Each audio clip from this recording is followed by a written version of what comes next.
Hey guys, Saladifier here. Welcome back to more MCreator. Before we get into anything, subscribe. So, go ahead and subscribe because in the last episode, if you guys recall, we added in 2 new planets. And so we are on one of them right now. And as you may recall, if you remember that much detail from last time I uploaded, which was like 10 years ago, was Ignis had an issue where all the caves had lava in it.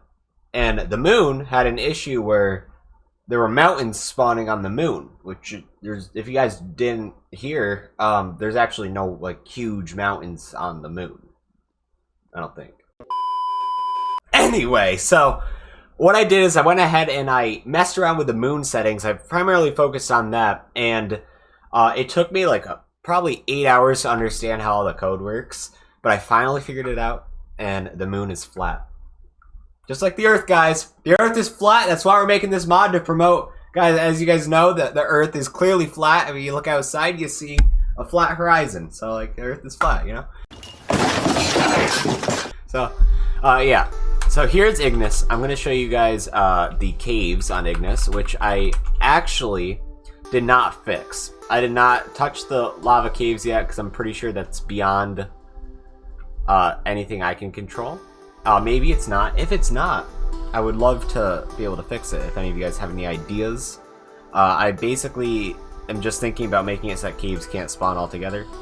But I feel like that's a pretty weak thing to do. I want to be a Sigma male and go ahead and patch whatever's making the caves spawn with lava in them. So that's the first thing, is that the caves are still spawning with lava. But I do have a good note to go to next. It's that if we go to the moon, we should be underground, right? Alright, spawnless above ground. It's flatter. It's not completely flat. In fact, I can make it flatter right here, right now. I can show you guys how I did it. So, it's more flat. There's like very few mountains that only go up to like Y60. So, its depth is also pretty deep too. Like, I'm at Y27 right now. So, I could probably fix that. Yeah, I could fix that. Alright, so I'm going to show you guys how I do this. Essentially, the biome I made is like a very dull biome. So if we go into super secret, because I originally wanted this planet to be an Easter egg, but there's going to be another Easter egg instead. So if we go to the moon biome right here, it's basically dull. The grass block is the main stone, so is the dirt. There's no features except for ores and caves, question mark.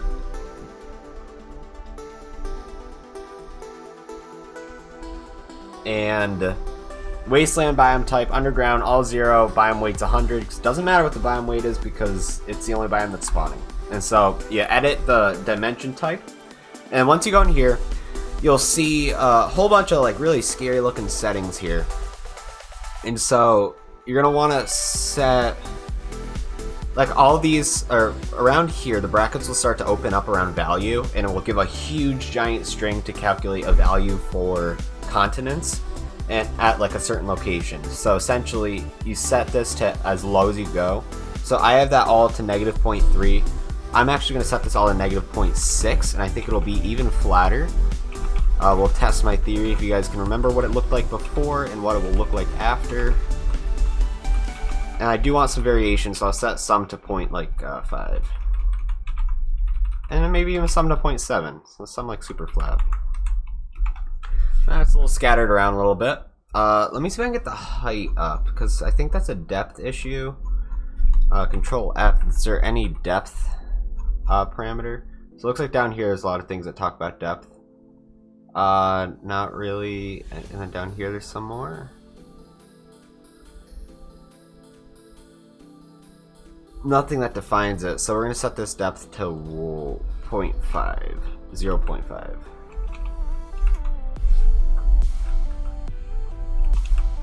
There we go.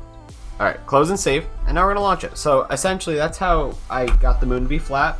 That took me way too long to figure out, but I was just testing with stuff and stuff wasn't working and crap, and I was getting really frustrated, I'm gonna be completely honest. And so that will lead us into the next thing. Let's go ahead and load up the world, and I'll show you guys how the moon is flat just like the Earth. And we look around now, it should be a little bit flatter. Not significant, but it's flatter nonetheless. It does look like a little more jaggedy. It doesn't look like kind of perfectly flat. I think at -1 it would do that. but it is pretty flat. It's got a little bit of variation. See, okay, there's like a little hill. There's also a lava puddle. That's why I turned off the cave generation. Okay, let me go ahead and fix that. I was like, why is this off? That shouldn't be off. But it should be off. Let's get rid of that. And I will be right back in 1 second. But yeah, it's pretty flat. Let's see how tall this mountain is. It shouldn't be too tall. Let's see, the surface is around 25 and the mountain goes all the way up to 50. So it goes 25 blocks higher. So if that were at 64 plus 25 is going to be around 89, which is pretty good. So it's still relatively flat. It's basically like a moon. You got some nice caves and stuff in here, which I guess technically wouldn't really happen. Because I did research how caves happen just so I could justify removing them. And here's the thing. Caves spawn with water. Like, it takes like the carbon dioxide out of the air, and it like kind of will keep hitting rocks like over a bunch of thousands of years, and the rock will slowly kind of start to like erode to the water. And like the carbon dioxidized water, or whatever the word is, I don't know how to say. I'll just pull up the article for you guys. So it's right here. Caves are formed by the dissolution of limestone. Rainwater picks up carbon dioxide from the air, and as it percolates through the soil, which turns into a weak acid. And so this slowly dissolves out the limestone along the joints, bedding planes and fractures, some of which becoming large enough to form caves. And so essentially water causes caves, and there's no water on the moon. The moon is pretty barren. So maybe there used to be. Maybe I could leave some caves and justify, oh, this used to be a planet. In which case, I gotta make lore. So that's just more work for me. Speaking of more work, if you guys haven't already, be sure to join Discord server. Here's why, ladies and gentlemen. Alright, this is about to be really exciting stuff right here. The Final Frontier idea roll. So message me and you can get the roll, and you can join the Final Frontier idea group. So Mr. Silver Lining here messaged me about it, and so I gave him the roll, and now we can go input some ideas. So yeah, as like Bob says right here, he's part of the cool kids now. Join. If you have ideas for the mod, slap them in here. Like I want cake or something like that, and boom, that idea might be added, just like that. So yeah. Anyways, be sure to join because I have a couple ideas that I thought of myself, and I want to know what you guys think of them. So be sure to tell me in the comments what you guys think. So here are my ideas. I asked my mother right before I recorded this video because I was trying to figure out what am I going to do for this video. Like I promised a video out on Tuesday, but I still don't have any ideas for it. So I asked my mother. I said, "Mother, when you think of technology on another planet that like a human astronaut would use on another planet, what do you think of?" She's like, "Well, space technology, I think of satellites." And I asked her, "What do satellites do?" Well, I already knew the answer. It was more rhetorical. I was just kind of being like, that's a stupid suggestion. Why would you say that? And then I thought to myself, they gather data on planets. It's like you shoot a satellite, it gathers data, maybe takes some pictures and stuff. And so I had an idea, wonderful idea, coming from a spark of my mother. What if we made a satellite that you could launch before you actually make like the armor to go to the planet, like the rocket armor? What if you make it satellite launch to orbit the planet? You won't actually be able to see it orbit, it'll just launch and give you data like on like a screen or whatever. It'll give you data on the planet, which will unlock crafting recipes to be able to make the armor to go to that planet. And like it can make it so you can have oxygen and stuff like that to get on the planet. I'm thinking that if we do add that, it's going to be very simple, and it's just going to be for like gathering data on like the sun, because the way the sun orbits the black hole, that would make the most sense. So there'd just be one satellite to get data to unlock some recipes to make like a ethereal armor or something like that. So that's just an idea I had. I guess it's not completely necessary, but what do you guys think of that? Does that idea sound cool? Satellites that you can launch, gather data, unlock some recipes, make the game extra spacey, technological. And another idea again, which I think I already planned. I planned on it at one point, then I was like, maybe not, but now I'm kind of back to this idea. Ethereum tool set. So like Netherite has a tool set, maybe Aetheryte could also have its own tool set. And come with like its own armor that's not just the space suit, like the jet, like not the jet, the spacecraft suit that I already added. Holy crap, what's it called? The high flight suit. I'm all over the place, guys. And so if you guys have any other ideas, join Discord. So, I apologize if this episode is a lot shorter than normal. It's more of just like a log of what I've been up to and what's been taking me so long. Which actually, yeah, that reminds me. Oh my god, how did I almost forget? Holy crap. Alright, I'm gonna go on just a random world here that I haven't spawned in the Orbit world. So here's the thing. As you guys know, a few episodes back, I titled the video, "This math shouldn't be possible in Minecraft." And it really shouldn't. I don't really know what I'm talking about right now. So, essentially, I'm making it so you can orbit a planet, or a planet. You're in a dimension where you're just spinning in circles, and I'm trying to add in orbital mechanics into Minecraft with my engineering degree. I don't have a degree yet. I just finished my first year. But regardless, I know probably enough physics to be able to make a orbiting simulator. So there's still a couple things I need to teach myself, like about spaceflight through Google and such, but right now I have it perfected. So before I had it so you'd spin in a circle, but it would slowly get bigger, but I figured out why, and I can try explaining it. So if you guys don't care, skip ahead by like maybe a minute and a half, but I'll explain it to you guys who do care. So before you skip ahead, I'm actually just going to show you, shoot, what did I call the /TP orbit? Shoot, what's the command to get? I think it's just N. Yeah. And so when you go into survival, oh yeah, just like that. And now check this out. We'll approach 100 and just barely touch it. So it's pretty much, there's a little bit of fine tweaking I gotta do with it that I'm still trying to figure out. It's like right here, it barely doesn't hit 100, but it's really close. And as you guys can see, when we come back to intersect the circle again, which it takes about 30 seconds to orbit, a little over 30 seconds, but about 30. And you'll come back. I will adjust the speed and stuff. This is just for mathematical purposes and figuring crap out. So it does get ever so slightly small. I don't know. But while that's going, I'll show you guys the math. If we go into secret orbit right here, this looks very complicated. I'm going to break this down for you as simple as I can.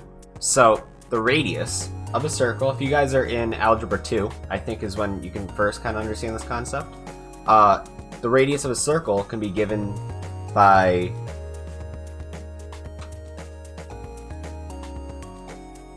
so like if I'm definitely spinning in a circle and I want to know how far I am from the middle, I can figure that out by taking whatever my x is relative to the center and my z or y relative to the center, and I take the square of both of them and the square root of that. So x squared plus z squared, the square root of that, will get me my radius.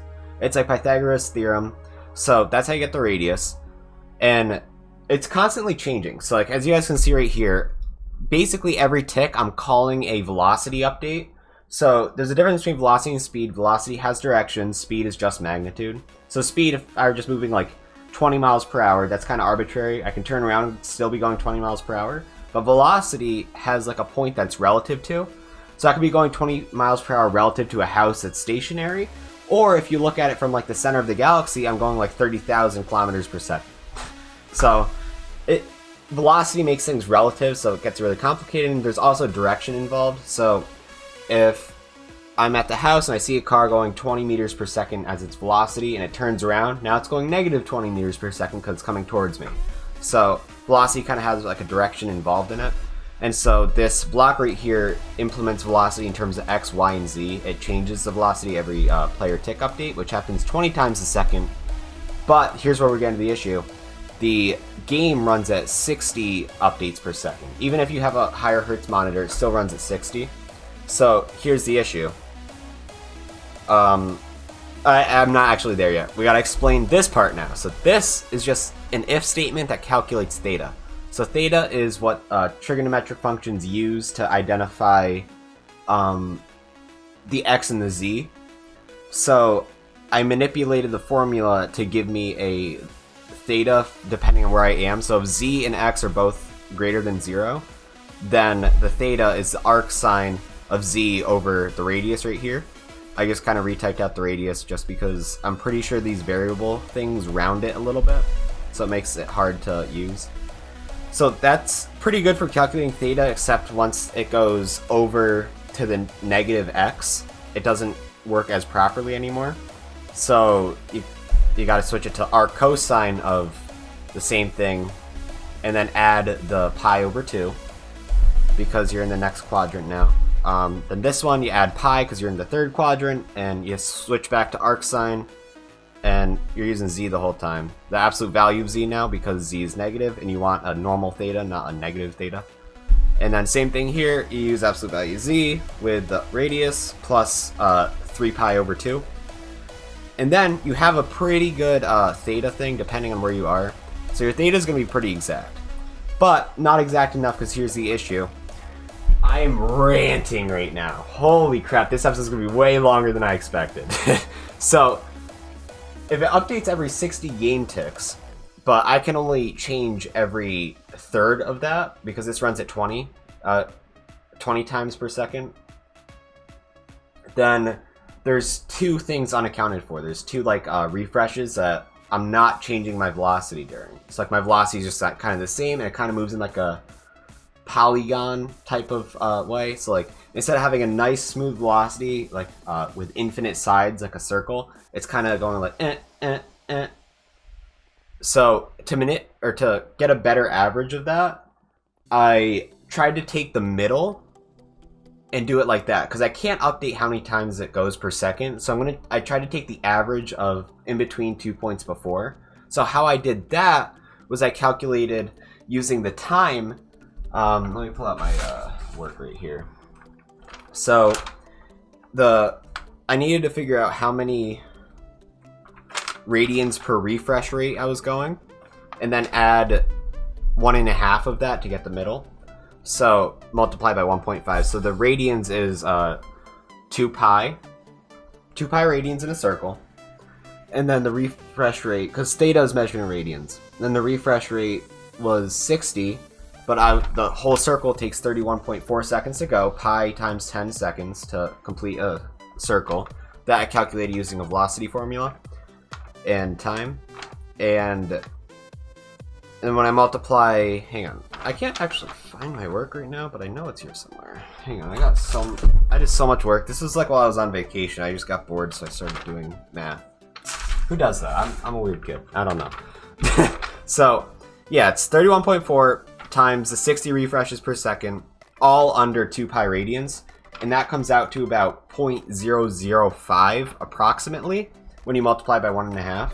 And so that's kind of what I'm adding here each time. I'm getting 1 over 2 times the current radius, which is usually 100. So it ends up being like 1 over 200. And then this part right here, this is like, as you guys can tell, it's off by a little bit. That's because this part here, I'm trying to tweak it a little. So like I'm taking a very small number since the denominator is huge, and just kind of manipulating the little theta offset here. And the same thing over here.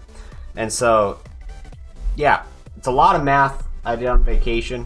Not vacation, it was my cousin's wedding. Go ahead and say congratulations in the comments. I'll send her a picture if anyone says congrats on being wed. So yeah, pretty cool stuff. I got that all working. I just gotta do a couple tweaking with it. Again, join the Discord server if you haven't already. Yeah, looks like we got our first idea already. So go ahead and join. Be sure to comment, share, subscribe, favorite, all that good stuff. And guys, please subscribe. I need more subs. I need to grow. I need to make this a job, guys. Like, please, guys, please subscribe. Please share this with your friends. Yeah, if you guys have any ideas for content in general, I'm always open to making different kinds of content. Let me know what you guys want me to do. Yeah, thanks for watching. Enjoy the coffee. Peace out.